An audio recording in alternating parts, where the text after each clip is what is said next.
नमस्कार, are Nayak Hindi education में आप सभी का स्वागत है। जैसे कि आप सभी जानते हैं कि हमने नेट सेट एग्जाम से संबंधित सिलेबस में जितने भी पाठ्यक्रम रखे हैं उनका सीरीज बनाना शुरू कर दिया है। यदि आप नेट सेट का प्रिपरेशन कर रहे हो तो आपके लिए ये उपयोगी चैनल है। आपको यहाँ पर नाटक से संबंधित कहानी, उपन्यास से संबंधित जितनी भी कहानियां हैं उसका डीपली अध्ययन और जो महत्वपूर्ण विश्लेषण मिल जाएगा। उसके बाद हम महत्वपूर्ण प्रश्न जो बनते हैं उसकी श्रृंखला शुरू करेंगे। तो चलिए शुरू करते हैं एक बहुत ही महत्वपूर्ण नाटक अंजो दीदी, जो लेखक है जिसके उपेंद्र नाथ अक्ष। तो चलिए शुरू करते हैं। अंजो दीदी में मुख्य पात्र ही अंजलि है। अंजो दीदी है, उसका नाम ही जो अंजो दीदी है उसका जो मूल नाम है वो अंजलि है। ठीक है, जो अंजलि है वो बहुत ही थोड़ा कड़क स्वभाव की है और अनुशासनबद्ध स्त्री है। ये चाहती है कि जीवन अनुशासित रहे। वह अनुशासित जीवन के लिए एकदम दृढ़ रहती है। उसके ही स्वभाव के कारण पूरे परिवार के सुख का नाश हो जाता है और स्वयं भी व्यक्तिगत हास होने का कारण बनती है। देखिए, अंजो दीदी एक ऐसी प्रकार की स्त्री है जो बहुत ही अनुशासन में रहती है और अपने परिवार के लोगों को भी बहुत अनुशासन में रखती है, और जिसके कारण क्या होता है, जो पूरे परिवार का जो सुख है उसका नाश हो जाता है। कहने का मतलब इनका जो अनुशासित जीवन है और जो बहुत ही कठोरता से व्यवहार करती है, जिसके कारण क्या होता है कि पूरे परिवार की सुख शांति नष्ट हो जाती है। अब कैसे सुख शांति नष्ट होती है आगे देखेंगे। नाटककार अश्क जी का विचार है कि अहंकार की भूमिका परंपरागत प्रवृत्ति होती है जो अपनी मनोवृत्तियों को दूसरों पर जबरदस्ती डालती है। वह ना तो अपनी उन्नति कर सकती है और ना ही दूसरों की उन्नति होने देती है। अंजलि को यह भावना अंजो दीदी अपने नाना जी से ही मिलती है। यानी यहाँ पे बताया है कि अंजलि दीदी कैसे अंजो दीदी बनती है और ये उसको भावना किस तरह से और कैसे मिलती है। तो ये अंजलि को जो अंजो दीदी की भावना, अंजो दीदी जिसका नामकरण किया है, तो अंजलि को इस तरह की जो भावना है उसके नाना से प्राप्त होती है। यानी उनके नाना भी कड़क स्वभाव के थे, अनुशासित जीवन में जीते थे और वो चाहते थे कि मेरा जो परिवार के लोग हैं या मेरे जो लोग हैं वो भी इसी प्रकार का जीवन जिए।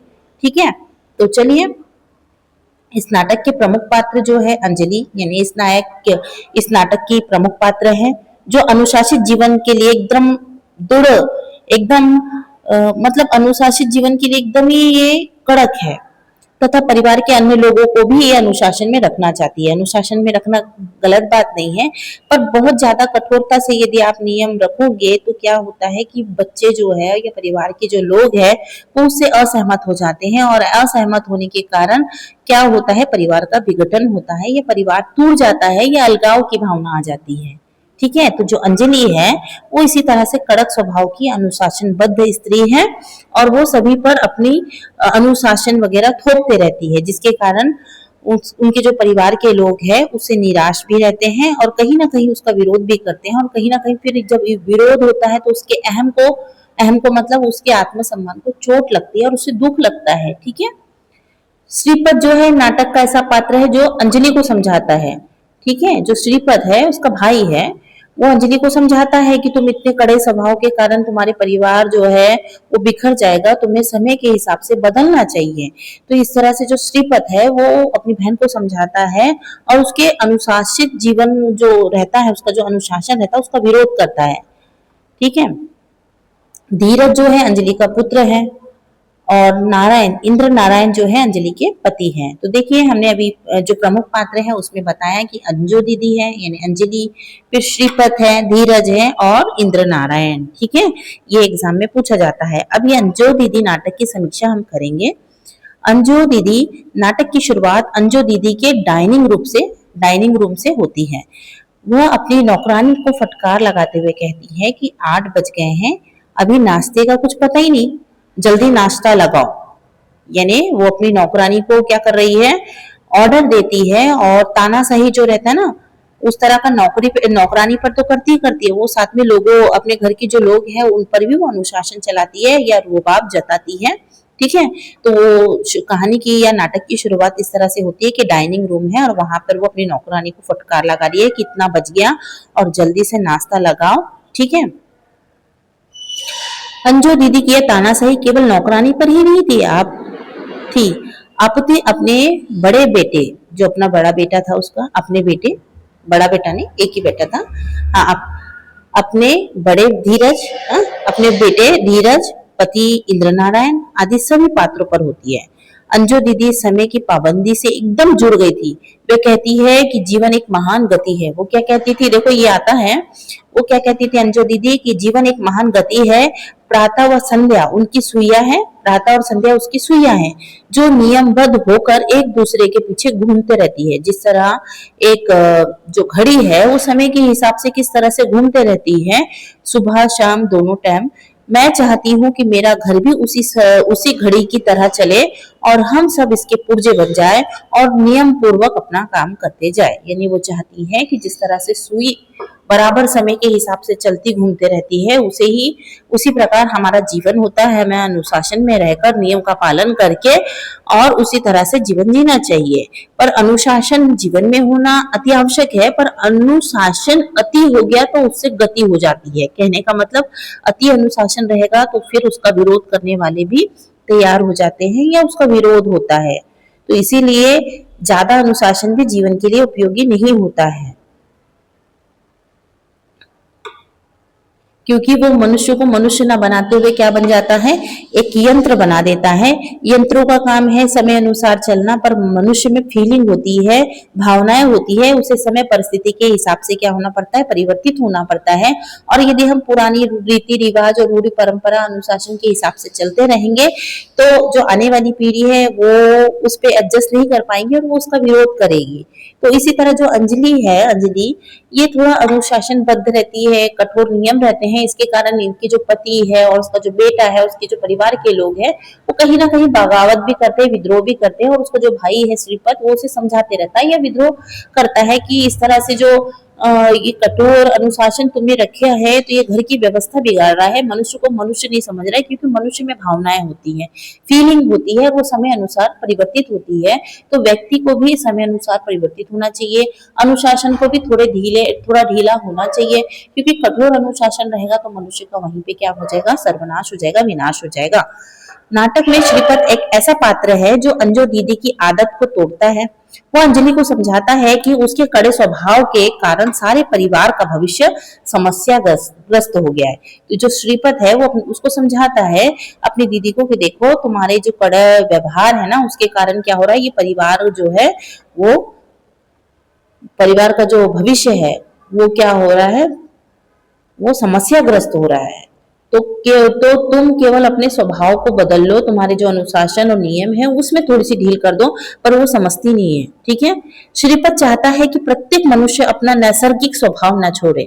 यानी जो श्रीपत बोलता है कि प्रत्येक व्यक्ति का जो व्यवहार है अलग अलग होता है, वो तुम्हारे हिसाब से नहीं चलेगा। ठीक है, प्रत्येक व्यक्ति का नैसर्गिक स्वभाव होता है और उसको उसी के हिसाब से चलना चाहिए। पर हाँ, उसी के हिसाब से चलना चाहिए, पर यदि अच्छा हो, वो लोगों के हितकर के लिए हो तो उसी तरह चलना चाहिए। यदि अहितकर हो तो उसको छोड़ देना चाहिए। नहीं तो व्यक्ति का स्वभाव यदि गंदा है और वो गंदा व्यवहार करेगा तो ये इससे तो काम चलने वाला नहीं। यदि व्यक्ति का स्वभाव अच्छा है या उसका जो आदतें हैं अच्छी है तो वो अपने तो परिवार के लिए हितकर होगी, समाज के लिए हितकर होगी।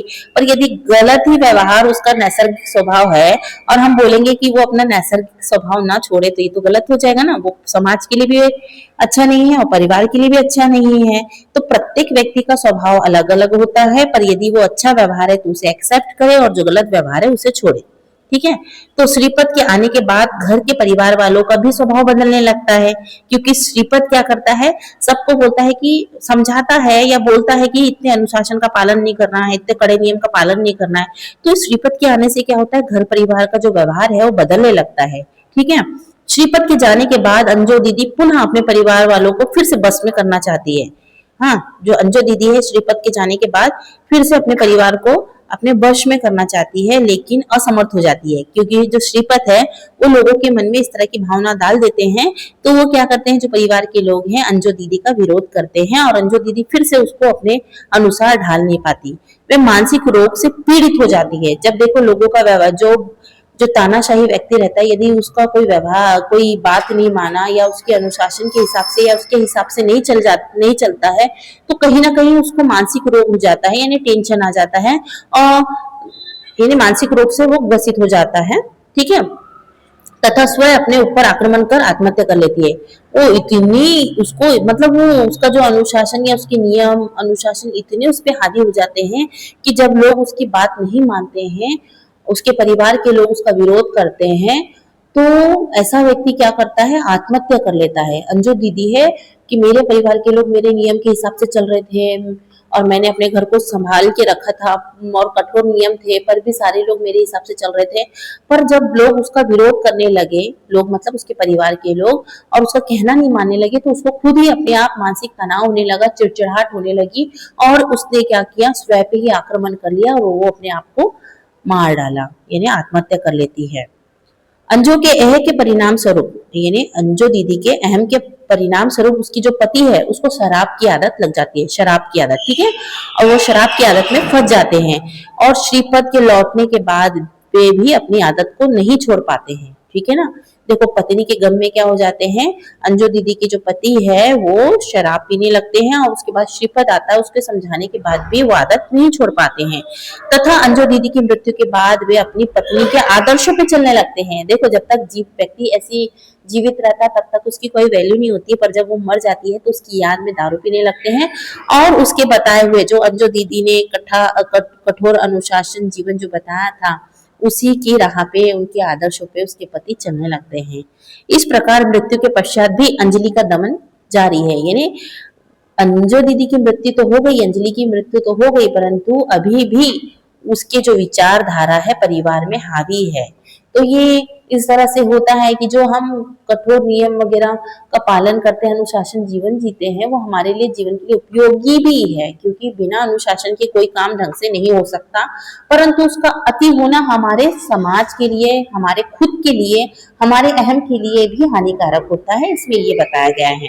ठीक है, और देखिए जब अंजू दीदी मर जाती है तो उसके जो पति है पहले तो उसका विरोध करते हैं, परंतु उनके मरने के बाद उनकी यादों में वो इतने वो हो जाते हैं कि शराब पीने लगते हैं और उनके आदर्शों को अपनाने लगते हैं। जिस तरह से वो व्यवहार करती थी उसी तरह का व्यवहार करने लगते हैं, क्योंकि मेरी पत्नी इस तरह से करती थी, उनकी याद में वो इस तरह का जो व्यवहार है उसको अपनाने लगते हैं। शिक्षा मनोविज्ञान का मानना है कि संसार में समस्या मूलक बच्चे नहीं होते। अब देखो शिक्षा मनोविज्ञान का मानना है कि संसार में समस्या मूलक बच्चे नहीं होते, बल्कि समस्या मूलक माँ बाप भी होते हैं। देखिए हम बोलते हैं कि बच्चा इस तरह का व्यवहार करता है, ठीक है, बच्चा बिगड़ जाता है या ऐसा वैसा जो भी है, पर शिक्षा मनोविज्ञान ये कहता है कि यदि तुम घर में बड़े माता पिता यदि ज्यादा कठोर अनुशासन रखेंगे या बहुत ज्यादा रूढ़ी परंपराओं को लेके चलने वाले होंगे जो कि अनुचित हो, उचित का नहीं, जो अनुचित हो, और ज्यादा कठोर प्रतिबंध लगाएंगे तो उसका विरोध जरूर होगा। और उसके विरोध के कारण क्या होते हैं, बच्चे जो काम नहीं करना चाहते वो काम करने लगते हैं और उससे क्या होता है कि हमारे समाज के और परिवार की व्यवस्था बिगड़ने लगती है, और जो आवाज नहीं उठाता था वो भी आवाज उठाने लगता है। जो माँ बाप का सम्मान करना चाहता है बच्चा, वो उनका अपमान करने लगता है, क्योंकि जो माता पिता उसे कठोरता से उसका उस अनुशासन का पालन करवाना चाहते हैं, पर बच्चा उसका विरोध करता है और नहीं मानने पर क्या होता है कि लोग में झगड़ा होता है और झगड़ा होने पर वो अपने माता पिता का अपमान करते हैं। तो कहने का मतलब ये बोल रहे हैं कि शिक्षा मनोविज्ञान का मानना है कि समस्या मूलक बच्चे ही नहीं होते, माँ बाप भी होते हैं। तो ये जो नाटक है अंजू दीदी नाटक में अंजलि की समस्या, ये जो अंजलि है, अंजलि यही समस्या मूलक माँ है, जो ना तो अपने बच्चों को अपनी इच्छा से जीने देती है और ना ही अपने पति को जीने देती है। ठीक है, क्योंकि वो अपने अपने हिसाब से उनको मैनिपुलेट करती है। तो माता पिता यदि अच्छे बच्चों को अच्छे संस्कार देते हैं, उनको सही गलत की पहचान कराते हैं, अच्छा अनुशासन देते हैं, और कठोर अनुशासन का तात्पर्य ये होता है कि जो समाज के हितकर के लिए भी ना हो, परिवार के हितकर के लिए भी ना हो और व्यक्ति के हितकर के लिए भी ना हो, उसे कठोर नियम कहेंगे। पर समाज में अनुशासन होना चाहिए, नियम बंधन होने चाहिए। अंजलि को प्रधान पात्र के रूप में बनाकर नाटककार उपेंद्र नाथ अश्क ने मनोविज्ञान के आधार पर उसकी मनोवृत्ति का शोधन किया है। मतलब इस नाटक के आधार पर लेखक ने एक मनोवैज्ञानिक समस्या को उजागर करने का प्रयत्न किया है कि देखो यदि इस तरह से माता पिता बहुत ज्यादा कठोर अनुशासन प्रिय रहे तो उसका प्रभाव बच्चे पर पड़ता है, पूरे समाज पर पड़ता है, और उसके कारण जो नहीं होना चाहिए वो भी हो जाता है। इस पात्र द्वारा नाटककार यह सिखाना चाहते हैं कि जो जैसा है वैसा ही रहे।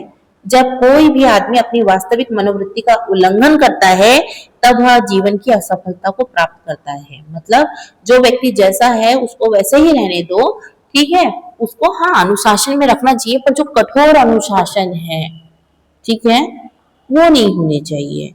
और जो व्यक्ति अपना वास्तविक व्यवहार तो छोड़ नहीं सकता, ठीक है, उसकी जो नैसर्गिक प्रवृत्ति है वो उसको छोड़ नहीं सकता है, परंतु हमें जीवन में और परिवार में, समाज में कौन सा अनुशासन अच्छा है और वो कितना कड़क है या कितना ढीला है, उसको ध्यान में रखकर, बच्चों की मानसिक स्थिति को ध्यान में रखकर हमें उन्हें शिक्षित करना चाहिए। और हमें अपने परिवार को लेके चलना है। तो इसका मतलब ये नहीं है कि हम अनुशासन ही ना रखें, अनुशासन नहीं रहेगा तो जीवन ही नहीं रहेगा। पर अनुशासन का कठोर होना वो होता है, खराब होता है, तो हमें उसमें कहीं ना कहीं समय परिस्थिति के हिसाब से अनुशासन में परिवर्तन करना चाहिए, ऐसा समझाने का प्रयत्न किया है। तो आशा करते हैं कि आपको समझ में आया होगा। समझ में आया हो तो लाइक करें, सब्सक्राइब करें। धन्यवाद।